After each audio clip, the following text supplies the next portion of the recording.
ऐसी आचार्य भगवंतों की कृपा भगवान की वाणी है। और भगवान ने भी इन्हीं परिसरों को जीत करके अपने कर्म को खपाया है, क्योंकि उनके ऊपर भी कई कंकरों के ऊपर, मृराजों के ऊपर कई प्रकार के परिचय आए, उपसर्ग आए, और उन्होंने इन परिचयों को जीत करके मुक्ति पद को प्राप्त किया। आज चर्चा करेंगे हम अलाभ नाम के परिचय की। अलाभ नाम का परिचय जो होता है वो कहते हैं, परिणति को अपने में ला, सुखदाता हूँ ध्रुव विपिन, जग में नहीं मेरा लाभ, पर सुखता सुनात्म सुख पिंड। कहते हैं कि भाई लाभ लाभ और अलाभ का उन्हें किसी प्रकार की चिंता नहीं होती। हम बिना लाभ के कोई कार्य नहीं करते। व्यापारी बिजनेस करता है तो वो वही बिजनेस करता है जिसमें ज्यादा लाभ, और लाभ जिसमें कम हो तो उसका कहता है अरे मजा नहीं आ रहा है। लेकिन यहाँ तो कहते हैं लाभ भी छोड़ना है और अलाभ भी छोड़ना है। अलाभ का भी परिचय जिसको कहा है कि उन्हें लाभ नहीं हो रहा है तब भी वह अपनी क्रिया से वंचित नहीं होते हैं। जैसे आपने पूजा करी और पूजा करने के पश्चात आपको उसका कोई फल नहीं मिला, अब आपको क्या पता फल मिल रहा है कि नहीं मिल रहा है। आपने पूजा करी है और आपको तुरंत फल चाहिए, तुरंत फल मिला, तो यानी लाभ के उद्देश्य से आपने पूजा करी लेकिन वो लाभ नहीं मिला, उसका नाम हो गया अलाभ। और जब अलाभ में क्या होता है, व्यक्ति जो है चलायमान हो जाता है, तो उस समय पर अपने आप को स्थिर कर लेना, ये सबसे बड़ा अलाभ नाम का उपसर्ग मतलब परिचय है। क्योंकि इसमें अपने आप को संबोधना बहुत मुश्किल हो जाता है कभी कभी। जैसे मैंने उदाहरण, तो क्या होता है, हम कोई क्रिया कर रहे हैं, हम कोई जप तप कर रहे हैं, हम कोई तपस्या कर रहे हैं, और तपस्या करने से हम इतने उपसर्गों को सहन करने के बाद भी हमें रिद्धियां प्राप्त नहीं हो रही, हमारे कर्म नहीं कट रहे, हमें रिद्धियों का लाभ नहीं हो रहा। तो इसका मतलब क्या है, अलाभ है। और जब अलाभ हो रहा है तो मन में खेद खिन्न मत कर लेना, मन में दुखी मत हो जाना। बताओ मैं इतनी साधना करी, मुझे कुछ मिलता ही नहीं है, मुझसे कोई मंत्र सिद्ध नहीं होता, कोई देवी देवता मेरे प्रति आकर्षित नहीं होते, मुझे कोई रिद्धि सिद्धि प्राप्त नहीं होती, और फलाना व्यक्ति देखो तुरंत थोड़ा सा जाप करता है, थोड़ी सी तपस्या करता है, उसे इतने सारी सिद्धियां रिद्धियां प्राप्त हो जाती हैं। तो कहने का तात्पर्य है कि नहीं, लाभ और लाभ दोनों में भी परिचय कहते हैं। तो हमें लाभ के वशीभूत होकर के कोई भी कार्य नहीं करना। अब तुम लोगों को लाभ लगा है, लोभ लगा है, जिसका किसका, मोक्ष जाने का। मोक्ष जाने का कैसा लोभ लगा है, तुमने मुनिव्रत धारण किए, तो मुनिव्रत क्यों धारण किए, कर्म खपाने के लिए। लेकिन कर्म खपेंगे कब, इसकी व्यवस्था को समझना पड़ेगा। खाली मात्र मुनिव्रत अंगीकार करने से ही काम नहीं चलता है, उसके साथ में उन परिचय आदियों को जीतना पड़ता है, कसाय आदि को कम करना पड़ता है, और अपनी चर्या को उसमें ढालना पड़ता है। अब इसी प्रकार से चर्चा करते हुए कहा, तो वास्तविकता में यही वह कहते हैं कि वह पर प्रणति को अपने से लाभ सुखदाता, मैं हूं ध्रुव्य, क्या है, मैं ही सुख हूं, मैं ही ध्रुव्य हूं, मुझे किसी सुख और दुख की आवश्यकता नहीं है, क्योंकि मेरे पास है ही नहीं है तो जरूरत क्या है। लाभ और अलाभ दोनों ही वस्तु मेरी नहीं है, और जब तक मेरी नहीं है तो बस वही चीज है। तुम लाभ को अपना मानते हो तो लाभ से लोभ हो जाता, और अलाभ को अपना मानते हैं तो अलाभ तुम्हारे पास में आ जाता। लेकिन हमारे दिगंबर मुनिराज जो होते हैं ये सारी बातों को छोड़ करके वह तो मात्र अपने सुख में, अपने ही अंदर में अपने द्रव्यत्व को चिंतन करते हैं। द्रव्य क्या है मैं आपको बताता हूं, जिसको कहते हैं शाश्वत। शाश्वत जिसको कहते हैं, जैसे मान करके चलिए आपका अंदर जीव है और जीव पुद्गल के सहारे रहता है, और पुद्गल एक पुद्गल मिटेगा तभी वह जीव दूसरे अंदर जाएगा। जैसे एक मान के चले सोना, सोना समझिए, सोने का आप एक बार में एक ही प्रकार का आइटम बना सकते हो। दो प्रकार का आइटम बनेगा क्या? एक ही कोई डिजाइन बनेगी ना? तो वह चाहे उसे रत्नों के साथ जोड़ दो, चाहे साधा अंगूठी बना लो, हीरे का मतलब हार श्रृंगार आदि बना लो, और भी कुछ आप बनाना चाहे वो बना लो, लेकिन बना जैसे जैसे पर्याय तो चेंज होती चली जाएगी। जैसे कलश है, चांदी के कुछ भी चीज, जैसा सोने की जो भी चीजें, तो पर्याय तो चेंज हो गए, लेकिन जो द्रव्य बना है वो है शुद्ध सोना। वो कभी खत्म होता है क्या? नहीं होता ना। शुद्ध सोना बना है, उसे तुरंत गर्म करोगे सारा कचरा बाहर निकलेगा कि नहीं निकलेगा? जितना भी कचरा उसके अंदर में भरा है वो अपने आप अलग हो जाएगा। इसी प्रकार से द्रव्यत्व की परिभाषा कहते हैं तो आत्मा द्रव्य है, और वो आत्मा द्रव्य के अंदर में मुनिराज चिंतन करते हैं। ये तो शरीर की पुद्गल की पर्याय हैं, और पुद्गल की पर्यायों का कैसे भी परिवर्तन होते रहता है, लाभ अलाभ की चिंता नहीं करते। आगे उन्होंने कहा रोग परिचय, रोग परिचय, रोग भी परिचय होता है। देखिए आप एक समझ करके लीजिए, जो कहते हैं मेरा प्रभु है आनंद पिंड, जड़ है नित्य रोगों का पिंड, ज्ञायों का ज्ञाता सिद्ध पिंड, मैं हूँ ज्ञानानंद अखंड।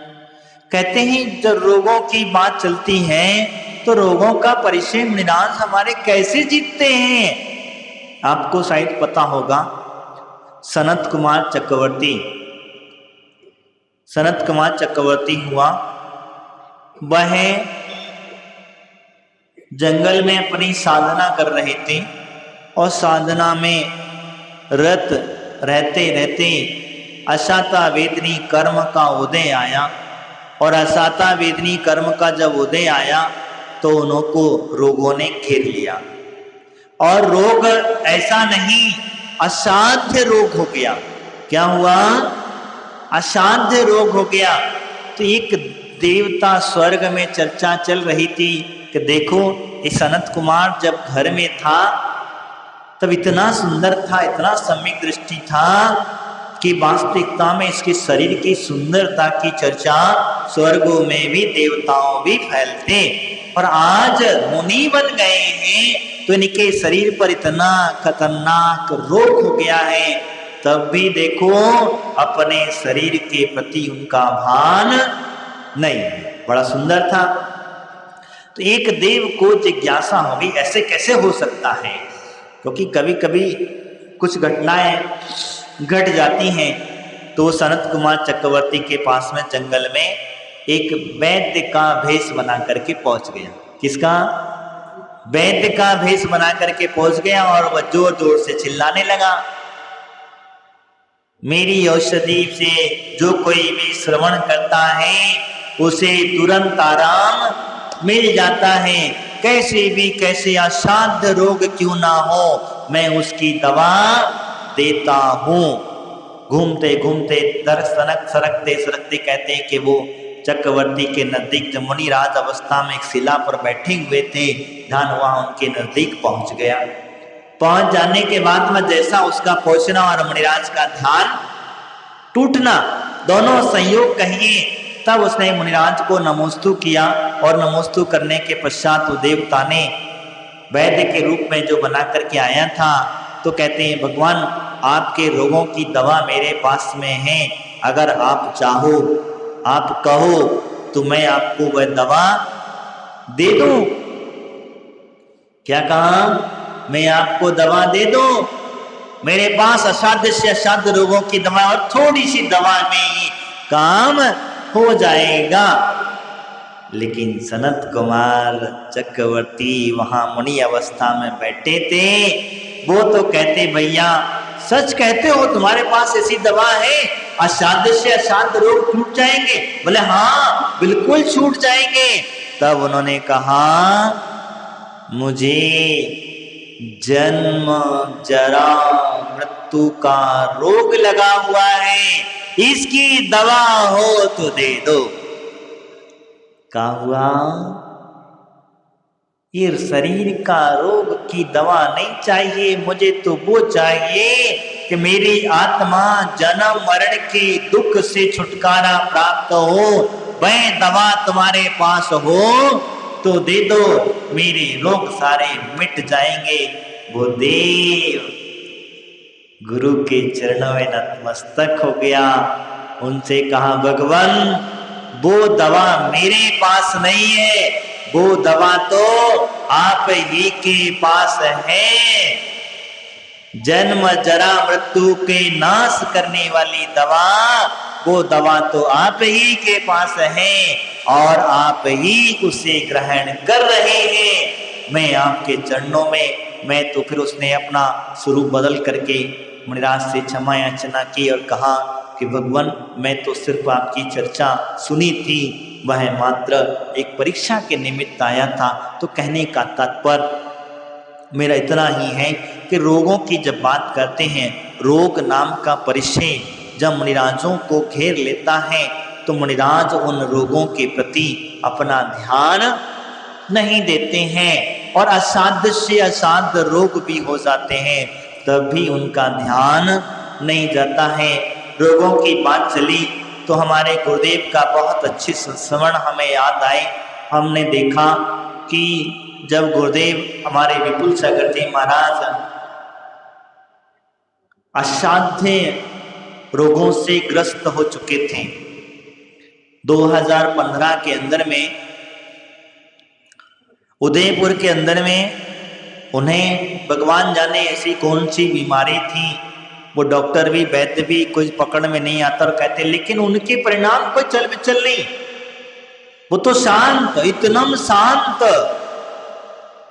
जब भी कोई चर्चा करने आता, महाराज आपको बीमार हो गए हो, कौन बीमार है? तू बीमार है? मैं बीमार नहीं हूं। मैंने कहा महाराज आपको दर्द हो रहा है, मुझे तो कहीं दर्द नहीं हो रहा, तुम्हें ही दर्द हो रहा होगा। तो आदि आदि वो कहते हैं कि मुझे तो दर्द नहीं है, मतलब यानी कि जब पता है कि पीड़ा हो रही है और उन्हें ऐसे कहते हैं धीरे धीरे करते हैं। और वो कहते हैं कि वास्तविकता में जब भगवान की भक्ति की व्यवस्था जब कही जाती है तो अनेक औषधियां आदि अपनी जगह पर काम करती हैं और साधु का अपना कर्म अपनी जगह पर काम करता है। मैं ये नहीं कहता हूं कि कर्म के भरोसे बैठे रहना या औषधि आदि के भरोसे अकेले बैठे रहना, नहीं। प्रभु की भक्ति अलग चीज है, कर्म अवस्था अलग चीज है। तो गुरुदेव इतना उपसर्ग, उनकी इतनी पीड़ा रहने के बाद में भी उनके शरीर से उनके कभी अपने मन से ये नहीं कहा कि मुझे दवाई की आवश्यकता है। उन्होंने कभी अपने मन से नहीं कहा कि मुझे दवाई क्या। और दवाई जब हम अपना कायदा, तो एक चीज समझना, गुरु का मांग नहीं रहा है तो इसका मतलब ये नहीं है कि तुम उनकी दवाई ना करो। गुरु कोई कह नहीं रहा है तो इसका मतलब है, लेकिन श्रावक हो चाहे साधु हो, और साधु का वैयावृत्ति करना ही करना चाहिए, तो औषधि आदि का भी संयोग दे देना चाहिए। अगर महाराज नहीं लेते हैं तो महाराज का औषधि का त्याग है तो क्या करें? तो नारायण श्री कृष्ण को याद कर लेना क्या नारायण श्री कृष्ण को याद कर लेना। और नारायण श्री कृष्ण को याद करने का मतलब यह है कि उन्होंने जो औषधि दान दी थी बस वैसे औषधि दान दे लेना। उन्होंने कैसे औषधि दान दी थी, कैसे दान दी थी नहीं पता है, मैं आपको संक्षिप्त बता देता हूं। उन्होंने अपने हाथ से एक मुनिराज को रोग हो गया था, असाध्य रोग पीड़ा से परिश्रम, मतलब महाराज नहीं कहते हैं, उनकी औषधि का त्याग था। संयोग वशात मथुरा द्वारिकापुरी पहुंच गए। उद्यान में देखा कि महाराज के दर्शन करने गए थे तो देखा उन्होंने कि इन्हें तो कोई रोग हो गया है। उन्होंने तुरंत फटाफट वैद्य को बुलाया। वैद्य को बुला करके वैद्य ने देख लिया और वैद्य ने जब देखा तो अब क्या होता है, नारायण श्री कृष्ण ने वो औषधि मंगा करके अपने हाथों से घोट करके, ध्यान रखना, अपने हाथों से औषधि को घोट करके अपनी रानियों के साथ मिल करके सुंदर सुंदर मेवा मिष्ठान के लड्डू बनाए। क्या क्या बनाए, लड्डू बनाए। और लड्डू जहां जहां साधुओं के आहार होते थे उन सभी श्रावकों के घर में पहुंचा दिए गए। ड्राई फ्रूट के लड्डू जो हैं पहुंचा दिए गए और कह दिया गया ये किसी से मत कहना कि औषधि के लड्डू हैं, ये लड्डू तो महाराज ड्राई फ्रूट के लड्डू हैं। काय के लड्डू हैं, ड्राई फ्रूट के लड्डू हैं, औषधि के नहीं कहा, ड्राई फ्रूट के लड्डू हैं। और वो लड्डू के अंदर में धरी हुई दवाई महाराज के पेट में जाती गई। अब थोड़ी बहुत कड़वी लगती थी तो महाराज, क्योंकि ध्यान रखना, अगर आपने कह दिया कि नहीं महाराज ये लड्डू नहीं पेड़ा है तो हमें पेड़ा ही मान्य करना पड़े, क्योंकि बहुमत सत्य है, तुम्हारा बहुमत है, भले ही हमें दिख रहा है लेकिन मेरा ध्यान क्या है। यही जैसे आप दूध का क्या होता है, दूध का, अब दूध के कई प्रकार के आइटम बनते हैं।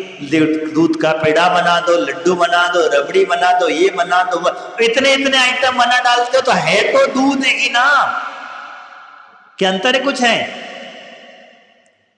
हाँ है क्या अंतर, कुछ बताओ, है क्या बताओ, नहीं नहीं है ना, उससे चाहे आप कुछ भी बना लो। इसी प्रकार से मुनिराज को औषधि देते समय आप ये बात का ध्यान, अगर त्याग है तो इस प्रकार से औषधि चोरी छुपे शुद्ध औषधि अपने हाथ से आप दे सकते हो, इसमें किसी प्रकार का पाप नहीं लगेगा, ये ध्यान रखना। क्यों नहीं, इसमें कहते वही नारायण श्री कृष्ण ने वो मुनिराज को जो औषधि दी थी उसी से ही उन्होंने तीर्थंकर प्रकृति का बंद किया। औषधि दान का इतना बड़ा प्रभाव, उन्होंने पुण्य का संचय कर लिया कि तीर्थंकर प्रकृति का बंद कर लिया और आने वाले भव में तीर्थंकर बन करके जन्म लेंगे। तो आप सोचो कितना बड़ा दान, कितना बड़ा पुण्य की संचय कर लिया उस व्यक्ति ने। भीमराज बलिष्ठ जो बने वो वही से बने, वैयावृत्ति का ही तो परिणाम था। तो मैं जो आपसे कह रहा था, पूज्य गुरुदेव हमारे जो विपुल सागर जी महाराज हैं उन्होंने कभी औषधि की याचना नहीं की, कभी औषधि की याचना नहीं करी और ना कभी कहा किसी से, बस हमारा दायित्व था। और हम तो कहते हैं पूज्य गुरुदेव ने हमें सेवा देने का एक बहुत बड़ा उपकार किया, सेवा हमारी स्वीकार करी और कहते हम अपनी बड़ाई नहीं कर रहे हैं, सेवा का महत्व आपको बता रहा हूं। तो जब कहीं रोग परिचय जिसको कहते हैं, उन्हें इतना होने के बाद में भी मुख से एक शब्द भी नहीं निकला, इसको कहते हैं रोग परिचय जय। 7-8 साल सारे भ्रमण किया, शिखर जी यात्रा करी, महाराष्ट्र भ्रमण किया, पटना आदि बिहार का भ्रमण किया और अंत में आकर के अयोध्या में भी इतनी असाध्य अवस्था रहने के बाद में भी उनकी हिम्मत देखा जाए तो वास्तविकता में कहते हैं कि इसे कहते हैं चर्या। वह अपनी चर्या से किसी प्रकार का समझौता नहीं, रोगों के प्रति ध्यान नहीं, और यही रोग परिचय वही कहते हैं। तो क्या करते हैं मुनिराज इन रोगों से मुक्त, क्योंकि बीमारी सबको है, पीड़ा सबको है, दर्द सबको है, बस अंतर इतना ही है कि वो अपना उपयोग बदल लेते हैं, और जहां उपयोग बदला वहां रोग अपने आप शांत हो जाते हैं, और हो भी रहते तो होते रहते हैं। वो कहते शरीर का रोग है, शरीर में किस किस बीमारी की दवा लें, इतनी बीमारियां, जितनी शरीर में रोम खंड है इतनी शरीर के अंदर में बीमारियां हैं। अब कौन कौन सी बीमारी, कोई असाता वेदनी कर्म के वजह से वो उठ जाता है, दिखने लग जाता है, अंतर इतना ही है। तो मैं आपसे जो कह रहा था मैंने कि वो अपने आनंद में प्रभु, अपने निज प्रभु के आनंद में डूबे रहते हैं, वही व्यक्ति अपने क्या में रोगों से जीत लेता है। और जो व्यक्ति रोगों को जीत लेता है वह व्यक्ति को वह बड़ा आनंद हो जाया करता है। इसीलिए मैं आपसे यहाँ पर चर्चा कर रहा था। आगे कहते हैं तृष्णा स्पर्श नाम का परिचय। तृष्णा, तृष यानी कि जिसको हम कहेंगे छोटे छोटे जीव जंतु के भरे हुए घास के जो छोटे छोटे बहुत कण होते हैं जो चुभते हैं, छोटे छोटे कांटे टाइप के हम जिसको कहेंगे, कंकीड़े पत्थर आदि जो उसको कहेंगे, तो ये तृण स्पर्श जिसको कहा जाता है, वो तृण स्पर्श नाम का परिचय। जैसे आपको आप नॉर्मली बैठे हैं और ये कोई घास का लकड़ी ले या घास ले तो आपके शरीर पर धीरे धीरे फेरे तो कैसा लगेगा? हाँ, गुदगुदी होगी ना? या कोई कांटा चुभाए तो कैसा लगेगा? हाँ, लगेगा ना? तो इसी प्रकार से ये तृण स्पर्श नाम का परिचय है। क्या होता है? मुनिराज जंगल में है और जंगल में रह करके वह अपनी साधना ध्यान आदि में बैठे हैं, चलते फिरते हैं। तो क्या होता है, जैसे चलते समय कोई कंकड़ चुभ गए, कांटे चुभ गए आदि जो कहते हैं, तो वो चुभते हैं, लेकिन तब भी उन पर ध्यान नहीं जाता है। जाता है क्या? हमारे दिगंबर मुनिराज आज भी पैदल चलते हैं, चलते कि नहीं चलते? नंगे पैर चलते हैं, और नंगे पैर चलते हुए भी उनके पैरों में आजकल तो देखो आपकी सड़कें गिट्टी वाली बन गई हैं। पहले तो पत्थर क्या नाम है, मिट्टी वाली थी, थोड़ी बहुत सॉफ्ट रहा करती थी, लेकिन आज तो सॉफ्ट होने का काम, तो वो कंकड़ चुभते हैं, और कंकड़ चुभते हैं तो मुनिराज हमारे कैसे चलते? हाँ, तुमसे कहा जाए जूते चप्पल पहन करके ना चलो, मुनिराज के साथ चल रहे हो आप लोग, जयकारा लगाते हो, जयघोष लगाते हो, कहते हो आप लोग दिगंबर मुद्रा देख लो, त्याग करना सीख लो। क्या कहते हो? कहते हो ना, दिगंबर मुद्रा देख लो, त्याग करना सीख लो। और तुम त्याग करने की बात दूसरों से कहते हो, तुम्हारे तुमसे जूते चप्पल तो त्याग होते नहीं है, तो दूसरे से कहने चले कि त्याग करना सीख लो। किसको सिखाने चले हो? हाँ, पहले तुम तो त्याग करना चालू कर दो। जब भी तुम मुनिराजों के साथ चले, ये नियम कर ले कि हम नंगे पैर चलेंगे, बिना जूते चप्पल के चलेंगे, तब पता चलेगा कि तब तुम्हारा ये त्याग करना, दूसरे को संदेश देना सार्थक होगा। तो फिर महाराज नमोस्तु, अब तुम्हारे साथ हम पैदल नहीं चल सकते। क्या हुआ? हम आपके साथ में पैदल नहीं चल सकते। इसी प्रकार देखो, फिर भी मुनिराज हमारे किसी भी प्रकार का पैरों के अंदर में लकड़ी के घड़ाऊ आदि चप्पल आदि मुनिराज हमारे नहीं पहनते। इसी का नाम है तृण स्पर्श नाम का परिचय। समझ में आया? यही सबसे बड़ी व्यवस्था होती, कितना भी कुछ भी हो जाए। तो इसी प्रकार से जब हमारे यहाँ पहले पूर्वक में मुनिराज जो है घास के ऊपर सोया करते थे, घास होते ना, घास के ऊपर सोते थे। वो प्यार का घास होता है, बड़ा खतरनाक होता है। जो घास जो है ठंडी के दिनों में उस पे सोते रहने को तो गर्म रहता है, लेकिन बड़ा खतरनाक होता है। वो एक बार शरीर को स्पर्श कर दे तो बड़ा मजा आता है।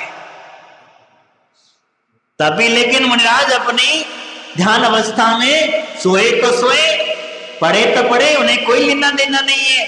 एक बार ऐसा ही हुआ, गुरुदेव धर्म सागर जी महाराज कहीं विहार करके आ रहे थे। आते आते रास्ते में समय रात हो गई। अब रात हो गई, जंगल था, और जंगल में अब क्या करें, जंगल में अब क्या करें।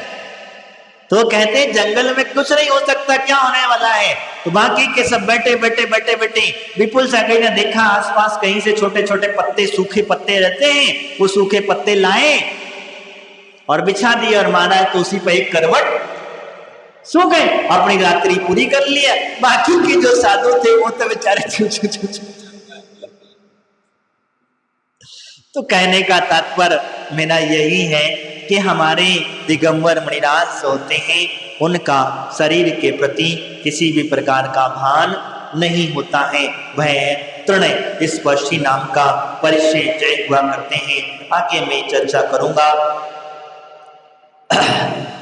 मल नाम का परिचय, और मल नाम का परिचय बहुत बड़ा परिचय हुआ करता है, क्योंकि अगर शरीर से मल न हटाएं तो कोई और दूसरी बीमारी बन सकती है। लेकिन मुनिराज अपने हाथों से अपना मल नहीं हटाते। आप मल का मतलब वो मत लगा लेना, मल का मतलब 1 नंबर 2 नंबर वाला मल मत लगा लेना, नहीं तो पता चले कि गड़बड़ काम हो जाएगा। मल का मतलब ये है कि हमारे दिगंबर मुनिराज जो है, जैसे जमीन पर सो गए, पत्थर पर सो गए, और सो जाने के बाद में पत्तों पे सो गए। अब सोने के बाद में क्या होगा, जो भी धूल मिट्टी आदि लगेगी, लगेगी कि नहीं लगेगी, लगेगी, तो वो अपने हाथ से साफ नहीं करते हैं। बात ध्यान रखना, वो कभी भी अपने हाथ से साफ नहीं करते हैं। भले पीछे से परिमार्जन जरूर कर लेंगे, लेकिन मल तो वह तो मिट्टी है, मिट्टी चिपक जाती है, यही कारण होता है। तो मल नाम का जो परिचय है वह क्या करते हैं, वो तो कहते हैं साधु का सिंगार है। तुमको देखने में भले ही घिनापन आ सकता है, तुमको देखने में बुरा लग सकता है, लेकिन साधु जितना भी वह अपना सिंगार मानता है। आपने देखा होगा हाथी, हाथी देखियो, हाथी को कितना भी नहलाओ, कितना भी नहलाओ, तब देखो तब अपने ऊपर मिट्टी जरूर डाल लेगा वह है। तो वह क्या, साधु मिट्टी आदि लगी है तो उसे छुटाते, मल आदि लगा हुआ है उसे छुटाते नहीं है। यही सबसे बड़ा परिचय होता है। अब देखिए, रोग इससे बहुत बड़ी परेशानी होती है। हमारे पूज्य गुरुदेव को खुजली हो जाती थी, कौन सी, स्किन का प्रॉब्लम होता था, क्योंकि स्वाभाविक है। वो क्यों होता था, इसका कारण क्या था।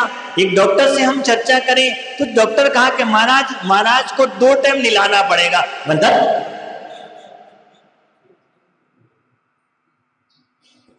क्या बोला, 2 टाइम नहलाना पड़ेगा, और ये साबुन देते हैं, ये साबुन लगा के नहलाना पड़ेगा, तभी इनकी स्किन का प्रॉब्लम समाप्त होगा। महाराज जी अंदर बैठे बैठे हंस रहे थे, अंदर अंदर, बताओ ये क्या होता है।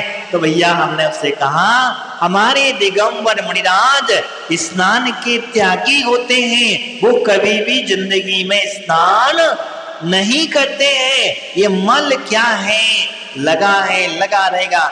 गर्मी में पसीना, ठंडी में ठंडी, बरसात में बरसात, और सारा मल जुड़ता चला जाता है। तो बोले महाराज आप लोगों के हाथ जोड़े, मैं तो आपको औषधि नहीं करा सकता। तो कहने का तात्पर्य, तो उससे क्या होता है, स्किन ड्राई हो जाती, तकलीफ हो जाती। तो ये ध्यान रखना, साधु का कार्य तो सहन करना है। क्या करना है, सहन करना है। श्रावक का कार्य क्या है, श्रावक का काम क्या है, साधु को पूछना नहीं,